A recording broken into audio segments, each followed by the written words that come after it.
70-80 বছরে বুড়ো যারা আছেন আমরা এখানে কেউ সেই আন্তর্জাতিক কিয়ামত দেখব না। সে সময় আমরা দুনিয়ায় থাকবো না, ওটা দেখবে ওই সময় যারা দুনিয়ায় থাকবে তারা। কতক্ষণ? আর অবশ্যই এখন যারা আছি তারা অত হায়াত পাবো না। বলেন যে যদি আগামী শুক্রবারে কিয়ামত হয় তাহলে পাবো না কেন? মানে অত গুড় আইশ্বর না। আগামী শুক্রবারে কিয়ামত হবে না, কিয়ামত হবে মুহররমের 10 তারিখ। কয় তারিখ? আলে একটু কথা কয় না আমার সাথে। কয় তারিখ কিয়ামত? কয় তারিখ? আগস্টের 5 তারিখ। কিয়ামত কয় তারিখ? আগস্টের 5 তারিখে একটা কিয়ামত হয়ে গেছে, এটা হলো সেকেন্ড কিয়ামত। এটাকে কিয়ামতে উস্তা, একটা জাতিগোষ্ঠীর কিয়ামত। আর আন্তর্জাতিক কিয়ামত যেটা সারা দুনিয়া জুড়ে হবে, এটার তারিখ আল্লাহ পাক বলেন ইন্নাল্লাহা ইনদাহু ইলমুস সাআ। ওই কিয়ামতটার তারিখ একমাত্র কে জানে? আল্লাহ জানে। কথা বলেন ঠিক ঠিক না? তো মুহররমের 10 তারিখে কিয়ামত হবে। কয় তারিখ? এবং সেদিন শুক্রবার হবে। 4-5 বছর আগে সম্ভবত আমার মনে হয় 4-5 বছর আগে এইরকম হঠাৎ করে ডায়েরি খুলে দেখি আর 2 দিন পর শুক্রবার, তাও মুহররমের 10 তারিখ। যে এই বারান কাবি উঠছে, আল্লাহ এইভাবে মিলিয়ে গেল, তাই তো আর থাকতে পারলাম না, কিয়ামত তো হয়েই যাবে। পরে আমি কোরআন হাদিস মিলেই দেখি কিয়ামতের আগে বড় 10টা ঘটনা ঘটবে। ওই 10টা ঘটনা না ঘটা পর্যন্ত কিয়ামত হবে না। যদি আল্লাহ সত্য হয় তাহলে তার রসুল সত্য, রসুল সত্য হলে তার হাদিস সত্য, তার হাদিস সত্য হলে এই শুক্রবারে কিয়ামত হবে না, এই কথাও সত্য। কথা বলুন ঠিক ঠিক না? তার ভিতরে একটা হলো দাজ্জাল আসবে। অরিজিনাল দাজ্জাল 1 চোখ কানা, অর্থাৎ 1 চোখ কানা আর 1 চোখ আছে। এ আবার দেখলে বোঝা যায় যে এই চোখটা কানা হয়ে গেছে, এইটা আছে, কিন্তু এর জায়গাটা তো রয়ে গেছে। কিন্তু তা না, এই দাজ্জালের পুরো কপালে মাত্র একটাই চোখ হবে। ওর ডান হাতে থাকবে দোজক আর বাম হাতে থাকবে বেহেশতে। আসলে উচিত ছিল কি, বেহেশতে কোন হাতে? ডান হাতে। আর দোজক থাকলে ওর বাম হাতে বেহেশতে আর ডান হাতে দোজক। ওর কথা যে শুনবে তাকে লাখ লাখ কোটি কোটি টাকা দিয়ে দুনিয়ায় প্রতিষ্ঠিত করে দেবে, এর নাম হলো জান্নাত। তার কথা যে না শুনবে তাকে মেরে এপাশে ফেলাই দেবে। তার হাতে থেকে কেউ বাঁচতে পারবে না যদি কেউ তাকে মারার ইচ্ছা করে। তো এভাবে লক্ষ লক্ষ মানুষকে সে খুদাই দাবি করবে, কোটি কোটি মানুষকে সে বেঈমান করে ফেলবে। এই দাজ্জাল কি এখনো আসছে? অতএব আগামী শুক্রবারে কিয়ামত হবে না। ঈসা আলাইহিস সালাতু ওয়াস সালাম আবার আসবে, বিশ্বাস হয়? কথাক্ষণ আসছে, কাজেই আগামী শুক্রবার কিয়ামত হবে না।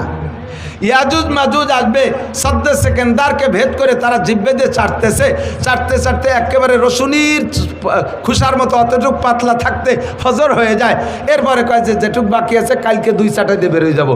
এই কয়ে ফিরে আবার বাড়ি পিছনের দিক চলে যায়। পরের দিন এসে দেখে যে সেই দেওয়াল যেমন ছিল সেরকমই হয়ে গেছে। এভাবে তারা চাটতেই তালে আছে। হঠাৎ করে কিয়ামতের আগে একদিন তারা এইটুক আজকে না চাটিয়ে আর পিছনে যাবে না, একে চাটাই দিয়ে বের হয়ে এদারে চলে আসবে। লক্ষ লক্ষ কোটি কোটি দুনিয়ায় সভ্য মানুষের চাইতে ওদের সংখ্যা কয়েক গুণ বেশি হবে। মানুষের উপরে ডাকাতি, মারামারি, খুনোখুনি করবে, মানুষ ধরে খাওয়া পর্যন্ত শুরু করে দেবে। কয়েকদিন পর্যন্ত সারা দুনিয়া এভাবে অরাজকতা সৃষ্টি করার পরে আল্লাহর পক্ষ থেকে বিশাল একটা বৃষ্টি আসবে। ওই বৃষ্টিতে ওরা সব ধ্বংস হইয়া সাগরে ভেসে চলে যাবে। এ ঘটনা কি ঘটছে? অতএব আগামী শুক্রবারে কিয়ামত হবে না, ভয় নেই। দাব্বাতুল আরদ, একটা প্রাণী আসবে, তার 4টে পা আছে, আবার 2টে হাত আছে। প্রাণীটা এত বড়, সে মাটিতে বসলে 1.5 বিঘে জায়গা লাগবে। কতটুক আপনার সমান হবে না? মাটিতে বসলে 1.5 বিঘে জায়গা লাগবে। এত বড় প্রাণী। ডান হাতে থাকবে মুসা আলাইহিস সালামের লাঠি, বাম হাতে থাকবে সুলাইমান আলাইহিস সালামের আংটি। মাত্র 40 দিনের ভিতরে সারা পৃথিবীতে যত হাজার কোটি মানুষ থাকুক না কেন, সমস্ত মানুষকে 2 ভাগ করে ফেলবে। সুলাইমান আলাইহিস সালামের আংটি দিয়ে মানুষের কপালে টাচ দেবে, ছোঁয়া দেবে। যদি লোকটা কাফের হয়, বেঈমান হয়, তার চেহারাটা একেবারে ব্ল্যাকবোর্ডের মতো কালো হয়ে যাবে। মুসা আলাইহিস সালামের লাঠি তার ডান হাতে, ওই লাঠি দিয়ে কপালে লিখবে কাফার, অর্থাৎ কাফের। আর যদি লোকটা ইমানদার হয়, আংটি দিয়ে ছোঁয়া দেওয়ার সাথে সাথে চেহারাটা উজ্জ্বল ফুটফুটে ফর্সা চাঁদের মতো হয়ে যাবে। কপালে লিখবে আনতা মোমেন, তুমি একজন ইমানদার, তুমি মোমেন। এভাবে 40 দিনের ভিতরে ওই একটা প্রাণীতে সমস্ত মানুষকে 2 ভাগ করে ফেলবে। এ ঘটনা কি ঘটছে? অতএব আগামী শুক্রবারে কিয়ামত হবে না। এরপরে পরপর লাগাতার 3 রাত 3 দিন পর্যন্ত 72 ঘন্টা পর্যন্ত দুনিয়ায় সূর্য উঠবে না। 72 ঘন্টা দুনিয়ায় সূর্য উঠবে না, কোনো আলো থাকবে না, কারেন্ট জ্বলবে না, আলোবাতি জ্বালাইতে পারবে না, আগুনের বাতিও থাকবে না, সারাটা দুনিয়া অন্ধকার। এক তো সূর্য উঠছে না, দুনিয়ার কোনো বাতি নাই, তাহলে বোঝেন অন্ধকারটা কেমন হবে। আর ওদিকে সূর্য যখন উঠছে না, মানুষে তখন ভীত সন্ত্রস্ত হইয়া কান্নাকাটি শুরু করে দেবে, পাগল হয়ে যাবে, পায়খানা করে কাজ শুরু করবে, পানি খুঁজে পাবে না, বিশাল একটা মিনি কিয়ামতের একটা পরিবেশ হয়ে যাবে। এই কান্নাকাটি করতে করতে করতে করতে পশ্চিম আকাশ থেকে সূর্য উঠবে। সূর্যটা এ পাশ থেকে উঠবে না, পশ্চিম আকাশ থেকে উঠবে। তবুও সূর্য যখন উঠছে মনের ভিতরে কিছু একটা প্রশান্তি, যে আলো তো হলো। এরপরে এই সূর্যটা উঠতে উঠতে মাঝ আকাশে আসবে, আবার পশ্চিম আকাশে ডুবে যাবে। পরের দিন থেকে আবার নিয়মতান্ত্রিক সূর্য উঠবে। এই সূর্য যে ব্যাক হয়ে গেছে, ফিরে আসছে, এই ফিরে আসার পরে সমস্ত মানুষের ভিতরে চেতনা আসবে, আহা সর্বনাশ হয়ে গেছে। ওলামায়ে কেরামের কাছ থেকে শুনতাম সূর্য পশ্চিম আকাশ থেকে উঠবে। হাদিসে আসছে আল্লাহ নবী বলেন, সূর্য একবার পশ্চিম আকাশ থেকে উঠে আসার পরে আবার যখন ডুবে যাবে, এরপরে মানুষের যতই বুঝুক এই বুঝে কোনো কাজ হবে না। আর তওবা করলে তওবা কবুল হবে না, কাহারও ঈমান গ্রহণ করা হবে না। এরপরে আবার নিয়মতান্ত্রিকভাবে সূর্য উঠবে, পূর্ব আকাশ থেকে পশ্চিমে অস্তমিত হবে। বলা হয় এর প্রায় 120 বছর, তাও শিওর তারিখ না, প্রায় 120 বছর পরে ওই সূর্য উদয়ের ব্যাক সূর্যের পরে প্রায় 120 বছর পরে কিয়ামত হবে। ও দোস্তরের সময় এখনো বহুত আছে, বহু দেরি আছে। কাজেই আগামী শুক্রবার কিয়ামত নিয়ে কোনো টেনশন করি না। তবে কিয়ামত 3টা, একটা হলো ব্যক্তিগত কিয়ামত, এইটা যে কোনো সময় ঘটে যেতে পারে। কথা বলেন, পারে কি পারে না?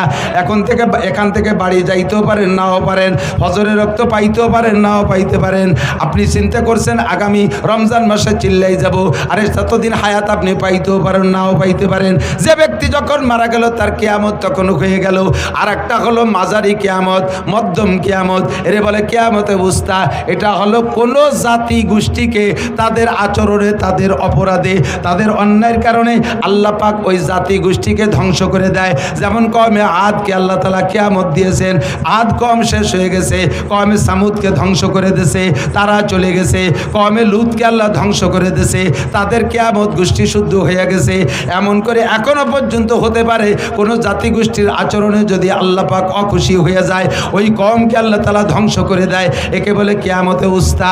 আর একটা হলো কিয়ামতে কুবরা, অর্থাৎ সারাটা দুনিয়া ধ্বংস হবে। আল্লাহ পাক বলেন, ইযা ওয়াকাতিল ওয়াকিয়া লাইসা লিওয়াকাতিহা কাযিবা, যেই ঘটনা ঘটবে ধ্বংস হবে, ওই ঘটনার মধ্যে কোনো সন্দেহ নাই। সেইটা কবে হবে সম্পর্কে সাহাবায়ে কেরাম জিজ্ঞেস করেছেন নবী পাকের কাছে। জিবরিল আলাইহিস সালাম আদম আলাইহিস সালাম থেকে নিয়ে কিয়ামতের সংবাদ দিয়ে আসতেছে। সব নবীরাই জিবরাইলের কাছে কিয়ামতের নির্দিষ্ট তারিখ চান, কিন্তু জিবরিল বলেন মা নাবি আলামা মিনাস সাইল, আমি তুমি জিজ্ঞাসাকারীর চাইতে এ বিষয়ে আমি অতটা বেশি ভালো জানি না। কিয়ামতের তারিখ আল্লাহ পাক আমাকে বলেন নাই। তবে কি জিবরিল আলাইহিস সালাম সব নবী রাসূলকে কিয়ামতের কিছু পূর্বাভাস বলেছেন। আমিও মাঝে মাঝে বলে থাকি, এই হাদিস আপনাদের কাছে আমি বর্ণনা করেছি। দোস্ত, নবী পাক সাল্লাল্লাহু আলাইহি সাল্লাম বর্ণনা করেন হযরত আবু হুরায়রা থেকে হাদিস। আমি সির্ফ হাদিসটা তরজমা করে শেষ করে দেব, আপনাদের বেশিক্ষণ বিরক্ত করব না। হুজুর বলেন কি, এ যুবক আমার দিক, বুড়োরা আমার দিক, আওয়ামী লীগরা এদিক তাকান, বিএনপিরা এদিক তাকান, জামাত জাতীয় পার্টির সমন্বয় কেউ নাড়াচাড়া করবে না, খুব গেলবেন। যার ভিতরে দোষ আছে সে সেখান থেকে উঠে আসার চেষ্টা করতে হবে। যদি আমরা এই দোষগুলো থেকে উঠে আসতে পারি তাহলে দুনিয়ার হায়াত বেড়ে যাবে, দুনিয়ার হায়াত বেড়ে যাবে, দুনিয়াকে আল্লাহ তাআলা আরও লম্বা করে দেবে। আর যদি আমি আপনি এই দোষগুলো দোষী হয়ে যাই তাহলে আল্লাহ পাক দুনিয়ার হায়াতকে কমায় দেবে, দুনিয়াকে অতি তাড়াতাড়ি ধ্বংস করে দেবে। এই যে ঘটনাগুলো বলছি এগুলো টপ টপ টপ টপ করে কিছুদিনের ভিতরে তৈরি করে দিয়ে দুনিয়াকে আল্লাহ তাআলা ধ্বংস করে দেবে। আমি চাই না দুনিয়া ধ্বংস হোক তাড়াতাড়ি, আমি আরও অনেক দিন বেঁচে থাকতে চাই, আমি সুস্থ থাকতে চাই, আমি হালাল প্রশস্ত রুজি চাই, সম্মানের সাথে বেঁচে থাকতে চাই। কথা বলেন ঠিক কি ঠিক না? এই জন্য আমি দোয়ার সময় শিখিয়ে দেই, যখন দোয়া করবেন আল্লাহ আমারে হায়াত বাড়ায় দাও, শুধু হায়াত বাড়ায় দেওয়ার কথা বলবেন না। হায়াতের সাথে 3টে জিনিস চাইবেন আল্লাহ, সুস্থতার সাথে, বলেন কিসের সাথে? ইজ্জতের সাথে, সম্মানের সাথে। 3 নম্বরে প্রশস্ত হালাল রিজিকের সাথে। এই তিনটে জিনিস আমার জীবনে অত্যন্ত গুরুত্বপূর্ণ। লম্বা হায়াত পাইছেন কিন্তু অসুস্থ, বারান্দায় পড়ে রয়েছেন 30 বছর, প্যারালাইসিসের রোগী। এই হায়াতের 5 পাইও দাম আছে। বউ ছেলে মেয়ে সব বিরক্ত হয়ে যায়। ছেলেরা মাঝে মাঝে মাদ্রাসায় এসে 5-7 হাজার টাকা দিয়ে কয়, হুজুর একটা জালাল খতম পড়িয়ে দেন দি। আবার আমার আব্বা মোটে মরতিছে না, উজো হইও না, বাইটু হইও না। ছেলে মেয়ে বিরক্ত হয়ে যায়। বুড়ি খালি কয়, তোরা একটা জালালি খতম পড়াই দিতে পারিস রে। এই কাইসিয়ে পাই দিয়ে আগিয়ে মুইতে তো বিছেন পাটি সব নষ্ট করে ফেলাই দিল। বুড়োর জ্বালায় রাত্রি ঘুমানোর কায়দা নেই। তাহলে এই 30 বছর হায়াতের 5 পাইরও দাম। সুস্থতার সাথে হায়াত চাই। সুস্থতা পাইছি কিন্তু এমন আকাম করছি যে রাস্তায় বেরোনোর কায়দা নাই। রাস্তায় যাওয়ার সাথে সাথে এই যে সেই মালেক মোল্লা, কেউ মালেক মোল্লা থাকলে তারা এবার খেপাই নিয়ে বেড়েন, আমি তো টুও কই। এই যে সেই জামাল, কোন জামাল? এই অর্থে বস্তাখানিক পেয়ে দিল। মুখের সামনে চোখের সামনে যদি এগুলো বলে দেয় তাহলে আর রাস্তায় হাঁটা যায় না। কথা বলেন ঠিক না? ও আল্লাহু আকবার। আমি হযরত ওমর ইবনে খাত্তাব রাদিয়াল্লাহু তাআলা একটা হাদিস শুনেছি ছোটবেলা মার কাছে। আমি ভাবতাম যে আমার মা মার বুদ্ধি দিয়ে বলে, মা বয়স বুদ্ধিমতী মহিলা, তাই তার জ্ঞান দিয়ে বলে। পরে হাদিস পড়তে যে দেখি আমার মা হযরত ওমর রাদিয়াল্লাহু তাআলা হাদিস বলেন। মা আমাকে আমি যখন একটু বড় হয়ে উঠছি, মা আমারে নসিহত করে, কয় বাবা এই যুবক আমার দিক তাকাও, রাতের বেলা এমন কাম করবা না যাতে দিনের বেলা মানুষের সামনে মুখ দেখাইতে লজ্জা হয়।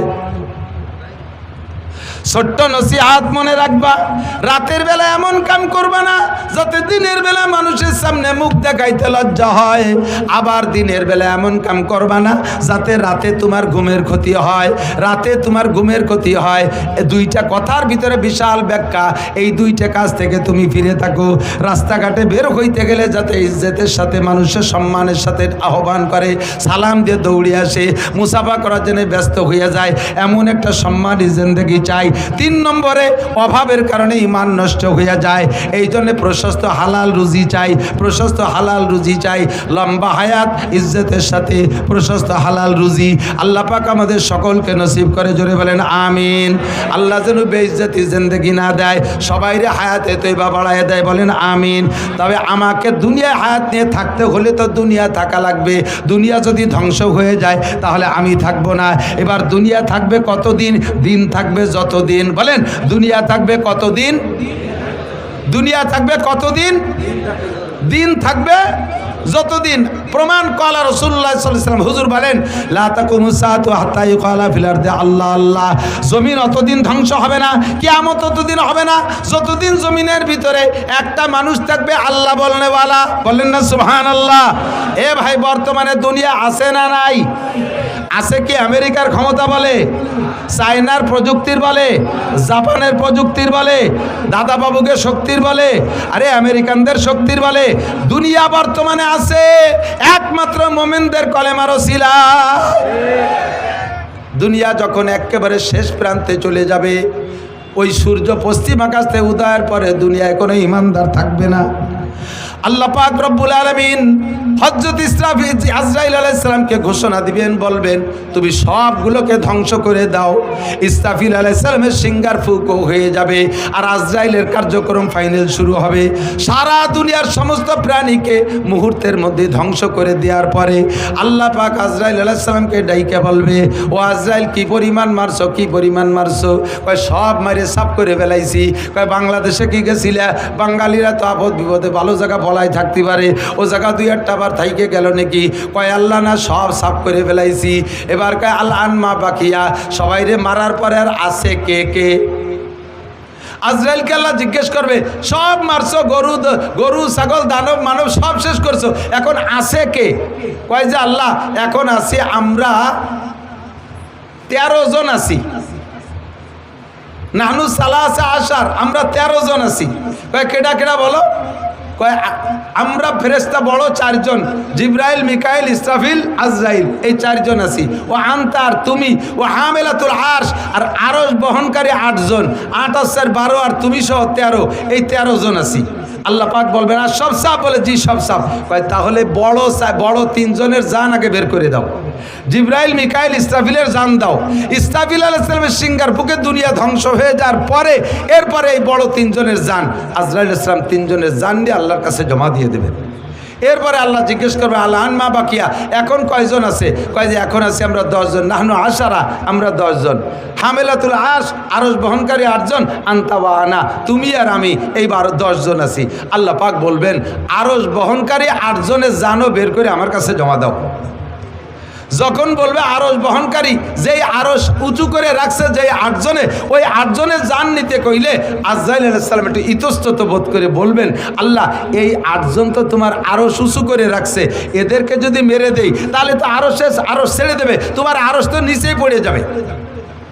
তাহলে এই 8 জনরে বাদ দিয়ে আর 6 তো সাফ করে দিছি, এ পর্যন্ত থাকলে কেমন হয়? আল্লাহ পাক রব্বুল আলামিন বলেন আজরাইল, তাহলে তুমি কি মনে করো আমি এই আরশ বহনকারী 8 জনের কাছে ঠেকা? তুমি পড়ো কুল হুয়াল্লাহু আহাদ, আপনারা একটু পড়বেন কুল হুয়াল্লাহু আহাদ আল্লাহুস সামাদ লাম ইয়ালিদ ওয়া লাম ইউলাদ ওয়া লাম ইয়াকুল লাহু কুফুয়ান আহাদ। হে আজরাইল, তুমি বলো কুল হুয়াল্লাহু আহাদ আল্লাহুস সামাদ, বলো সেই আল্লাহ একক আল্লাহুস সামাদ। আল্লাহ ওয়া মুখাফেক্কি, আল্লাহ কাহারো কাছে ঠেকানা। আরশ বহনকারী 8 জন ফেরেশতা আল্লাহকে উঁচু করে রাখছে, তাই আল্লাহ উঁচায় আছে, নইলে ওরা ছেড়ে দিলে আল্লাহ পড়ে যাবে। তোমার আল্লাহ এমন আল্লাহ না, দুনিয়ার দেবদেবীর মতো নয়। বছরের শেষে যাইয়া দেবদেবীদের রং নষ্ট হয়ে যায়। তোমরা জেনে রাখো সিবগাতাল্লাহি ওয়া মান আহসানু মিনাল্লাহি সিবগা। আরে দুনিয়ায় রং আছে, আমি আল্লাহরও রং আছে। আমি আল্লাহর রং কোনোদিন ওঠে না, তোমাদের দেবদেবীর রঙের মতো রং উঠে যায় না।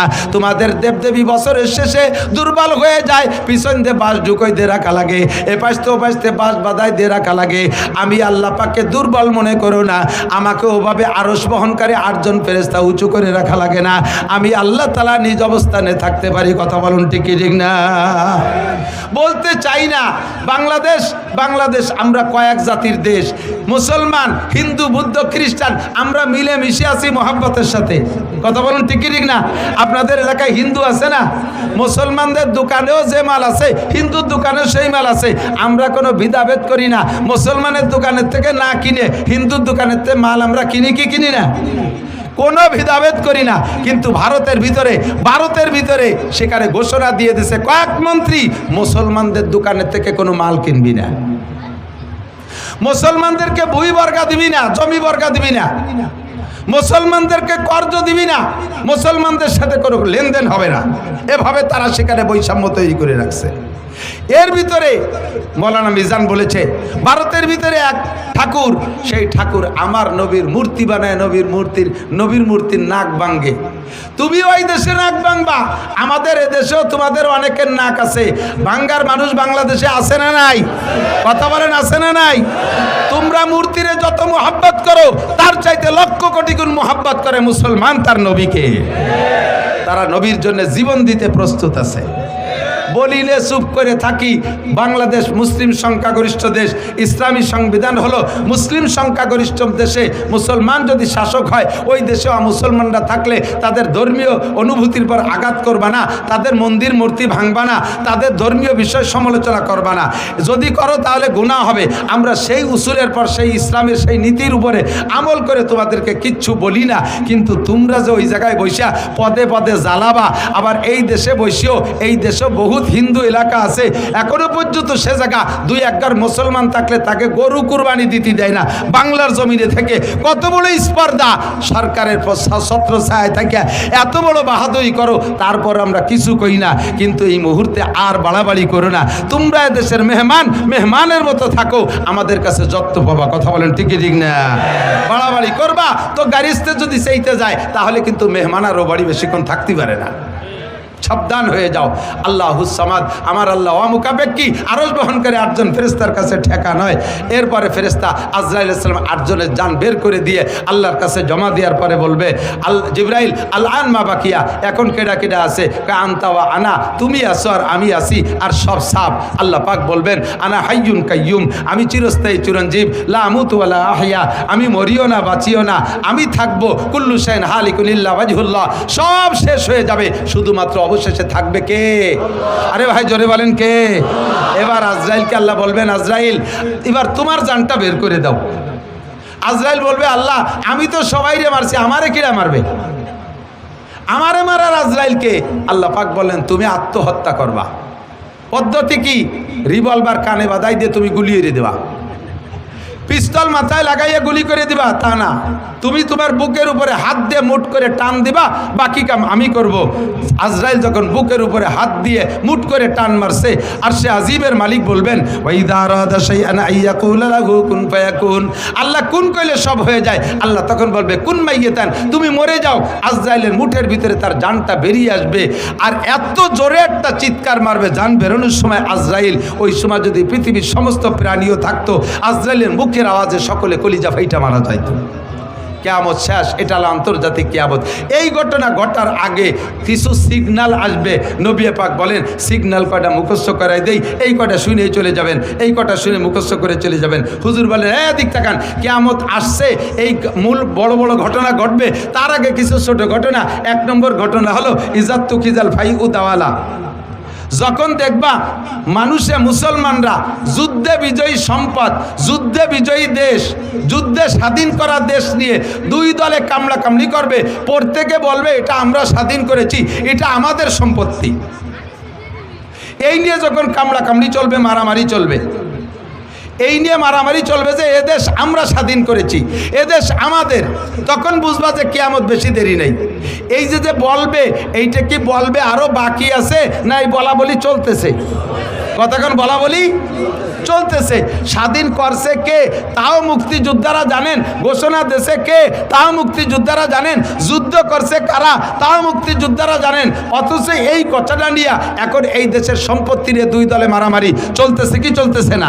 1500 বছর আগে বিশ্বনবী বলেছে এটা কিয়ামতের আলামত। বেশি বাড়বো না। ইজাত্তু কিজাল ফাইউদাওয়ালা। 2 নম্বরে ওয়াল আমানাতু মাগনামা। যখন আমানতকে গনিমত মনে করবে। আমানত কি? আমানত গচ্ছিত জিনিস। আমাকে আল্লাহ তাআলা আমানত দিয়েছে কিছু সম্পদ, আমাকে আল্লাহ তাআলা আমানত দিয়েছে সন্তান, আমাকে আল্লাহ তাআলা আমানত দিয়েছে একটা ওয়ার্ডের দায়িত্ব, আমাকে আমানত দিয়েছে ইউনিয়নের দায়িত্ব, আমাকে আমানত দিয়েছে উপজেলার দায়িত্ব, আমাকে আমানত দিয়েছে একটা সিটের দায়িত্ব এমপি বানাইয়া, আমাকে একটা মন্ত্রণালয়ের আমানত দিয়েছে, আমাকে ডিসি হিসেবে একটা ডিস্ট্রিক্টের আমানত দিয়েছে, ওসি হিসেবে আমাকে একটা থানার আমানত দিয়েছে, টিওনো হিসেবে একটা থানার আমানত আমাকে দিয়েছে, এসপি হিসেবে একটা পুলিশ লাইনের আমানত আমাকে দিয়েছে, আব্বা হিসেবে কয়েকটা সন্তানের আমানত আমাকে দিয়েছে। এই আমানতকে যখন গনিমত মনে করবে, গনিমত কাকে বলে? যুদ্ধে বিজয়ী সম্পদ মুসলমানদের মুজাহিদদের ভিতরে বন্টন হয়, এই মালকে বলা হয় গনিমতের মাল, এইটা খাওয়া জায়েজ। যখন আমানতকে গনিমত মনে করিয়া ইচ্ছে মতো ব্যবহার করবে। কত প্রমাণ চান? যে কয়জনের নাম কইছি এই কয়জন তার আমানতের ভিতরে খেয়ানত করছে কি করে নাই? জোরে বলেন করছে কি করে নাই? আমানতের খেয়ানত কি পরিমাণ করছে? এখন তত্ত্বাবধায়ক সরকার আইসা, অন্তর্বর্তীকালীন সরকার আইসা হিসাব করে করে বর্তমান নগদে যারা ফেল করছে তাদেরটা ধরছে।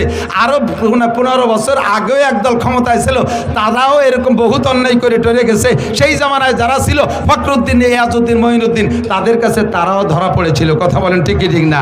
যারাই এই ক্ষমতায় বসে তারাই আমানতের খেয়ানত করে। কন্ট্রাক্টরের কাছে রোডের আমানত পিচ মারিয়ে দেয়, খোয়া মারিয়ে দেয়, রাস্তা বানাইয়া এই মাথায় তো ওই মাথায় জাতি জাতি রাস্তার পিছন দিয়ে টিউমার, বিষ ফুড়া, খাইজনি, চুলকনি, কথা কয় না?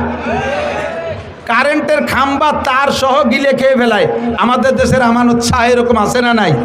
কন্ট্রাক্টরের নামও আমানত শাহ। কন্ট্রাক্টরের নাম কি? আমানত শাহ। খেয়ানত শাহ হয়ে গেছে। বিজিএফ কার্ড বিক্রি করে টাকা খায়, পঙ্গু ভাতা বিক্রি করে টাকা খায়। এই জাতীয় মেম্বার চেয়ারম্যান তো বাংলাদেশে জন্ম নেয় নাই। কথা কয় না? ও দোস্ত, হজে যাইয়া কুরবানি করে আসি। যারা হজে গেছেন হাজি সাহেবরা, এলাকার বহু হাজি আমি ওখানে দেখেছি। এই এলাকার মানুষের পয়সা আছে, ছেলেরা বিদেশ থেকে বাপরে হজ উমরা করায়। তো হজ করেছেন, কুরবানি করেছেন, আপনার কুরবানির জন্তুর গোশত আপনি খেয়ে আসেন নাই, ওটা ওই জায়গায় জবাই করে, বরঞ্চ আপনি নিজেও জবাই করেন নাই, মুআল্লিমরে দায়িত্ব দিচ্ছেন, সে জবাই করে গাদি মেরে থুই আসছে। ওই দুম্বার উট এইগুলো পরবর্তীতে ওই সৌদি আন্ডা ওর মোহতাজ না, ওগুলো তারা খায় না। ওগুলোরে ধুইয়ে মুছিয়ে কাফন পরাইয়া সুন্দর করে জানাজা ছাড়া বিভিন্ন দেশে, গরিব দেশে পাঠায় দেয়।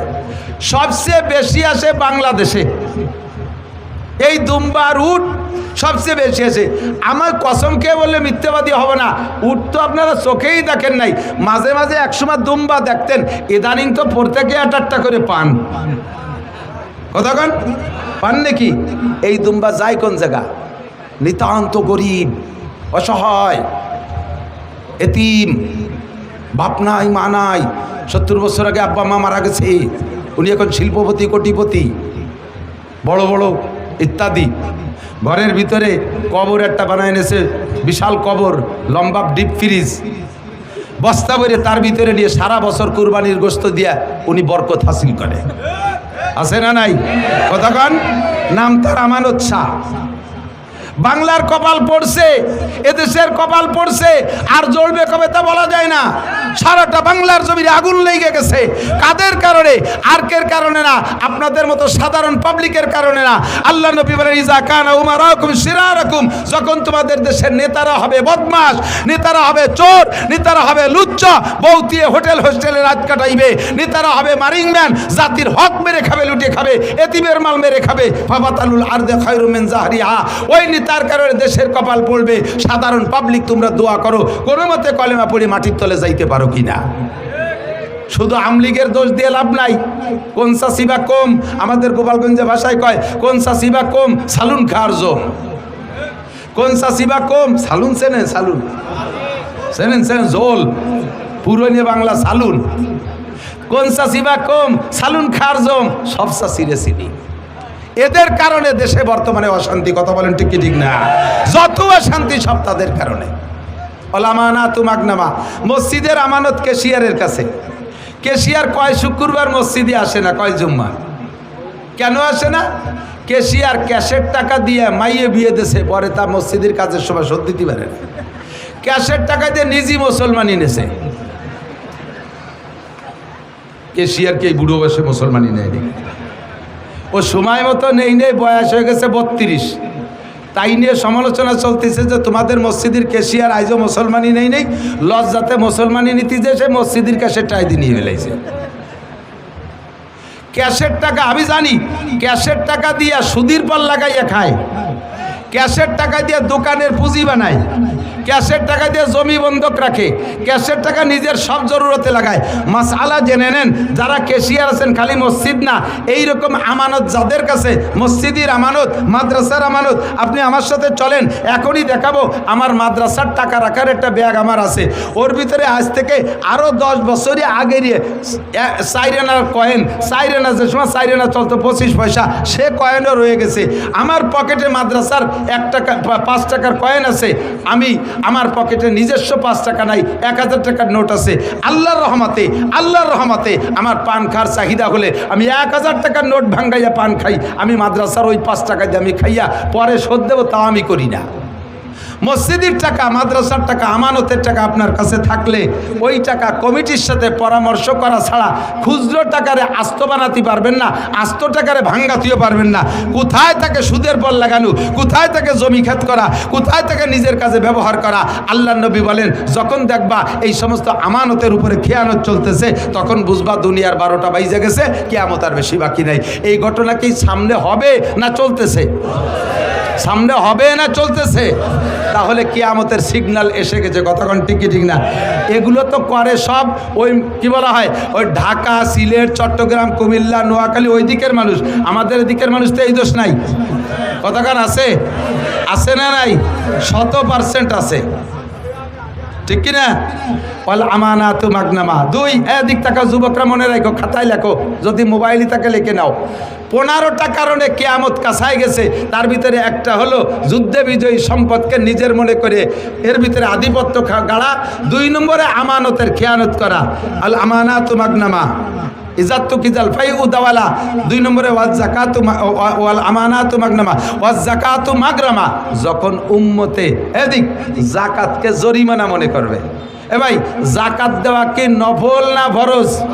জোর হলো না? যাকাত ফরজ। আমরা উলামায়ে কিরামরা যাকাতের পরামর্শ দিয়ে যাকাত আদায় করি, সুন্দর করে বুঝাই, আপনার মাল পাক করে।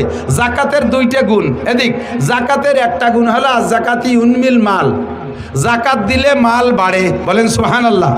জাকাত দিলে মাল বাড়ে। 2 নম্বরে ওয়াজ জাকাতু ইউজাক্কিল মাল, জাকাতে মাল পাক করে। একটু লক্ষ্য করে শুনতে হবে। আপনারা যারা ব্যবসা বাণিজ্য করেন, আপনার দোকানের পুঁজি যদি 52.5 ভরি রূপা, কত?